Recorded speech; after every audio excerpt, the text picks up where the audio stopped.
Думаю, последнее, что приходит в голову большинству людей при слове «Таджикистан», это образ коллекционного антикварного автомобиля. Скорее «Газель» или «Копейка Жигули», не в обиду будет сказано. Но не создавайте себе стереотипы.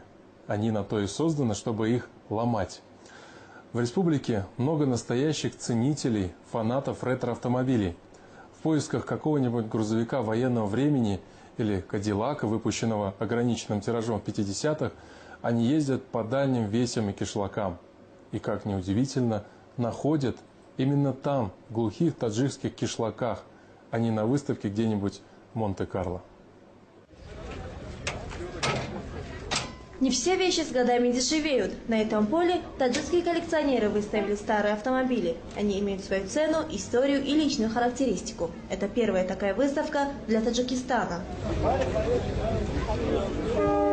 Выставку «Авторетро Душанбе» приурочили ко дню рождения столицы. Местные коллекционеры выставили 80 автомобилей 1931-1970-х годов выпуска.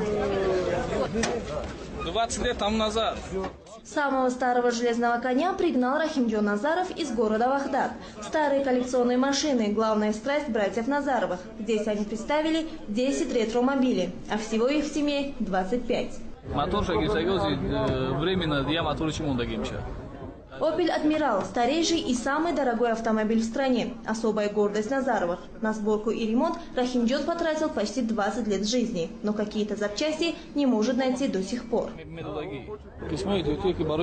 Для «Опель Адмирал» найти запчасти очень сложно. Какие-то мы приобретали за рубежом, некоторые переделывали сами. Сборка таких автомобилей – очень тяжелая работа, требующая терпения. Сейчас осталось немного доделать. Как все закончим, тогда подарим городу. Абдушукур Одинаев никому не собирается дарить свой боевой автомобиль, не думает и о продаже, хотя ему постоянно предлагают хорошую цену. Это бронированный автомобиль. На нем в советское время ездили только первые лица республики. Советский лимузин – так называет свой автомобиль Абдушукур. Когда он его покупал, у него не было ни мотора, ни карбюратора, ни кардана. Коллекционер собирал каждую гаечку по всему бывшему Союзу и сделал все собственными руками. Лимузин по всем меркам раритетный. Эту марку выпустили в 30-х годах в количестве всего 12 штук.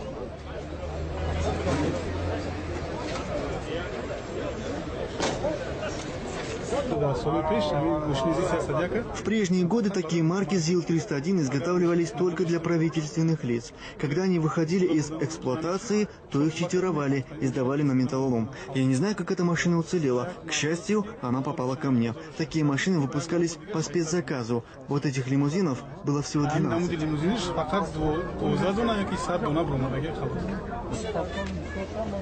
Выставка коллекционных автомобилей стала неожиданным подарком для неизбалованных душанбинцев. Видя такой интерес, власти города предложили клубу ретро-автомобилистов помещение для их драгоценных антикварных экземпляров.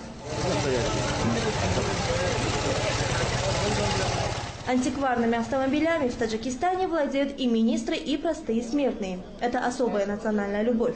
Попавшие на выставку, иностранные экспаты не скрывали удивления, что в такой небогатой стране есть такие авто и такое сообщество коллекционеров-фанатиков.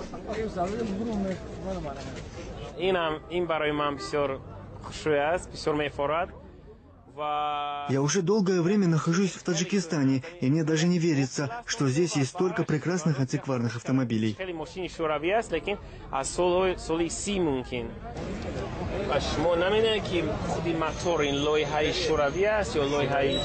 Англичанин Дэвид Харпер в Душанбе впервые увидел модель старой европейской машины. Это знаменитый «Опель», который делали на заказ для первых лиц государств.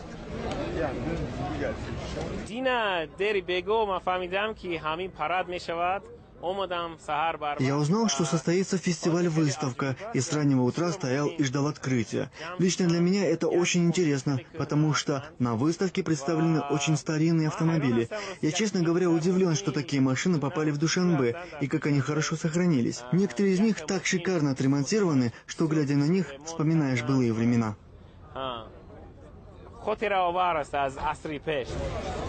Владельцев коллекционных авто мало интересует их функциональное предназначение. В данном случае машина как раз роскошь. Для них важнее возраст и история. Автомобиль Рустамбека Рауфова привлек всеобщее внимание именно своей историей. Вездеход ГАЗ-67Б – военная машина. В годы Великой Отечественной войны на ней ездили генералы армии и в силу технических характеристик разведчики. Такой больше ни у кого нет, говорит хозяин.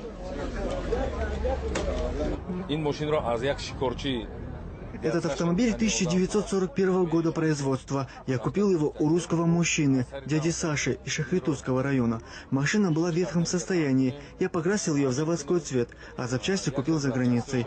На ремонт ушло 3 года. Над ним 1 год и 6 месяцев работали 3 мастера, а потом еще 3 мастера около 1 года и 8 месяцев.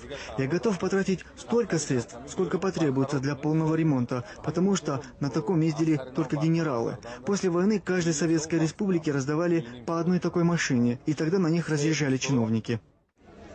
Владельцы хвастаются, что их автомобили могут стоить и $100 000 и больше. Но специалисты говорят, что пока это все же хобби для избранных. Вот и на первой выставке «Авторетро Душанбе» ни одной сделки не заключили. Люди предпочитали фотографироваться на фоне красивых машин и заглянуть внутрь. Но вот про цены никто не спрашивал.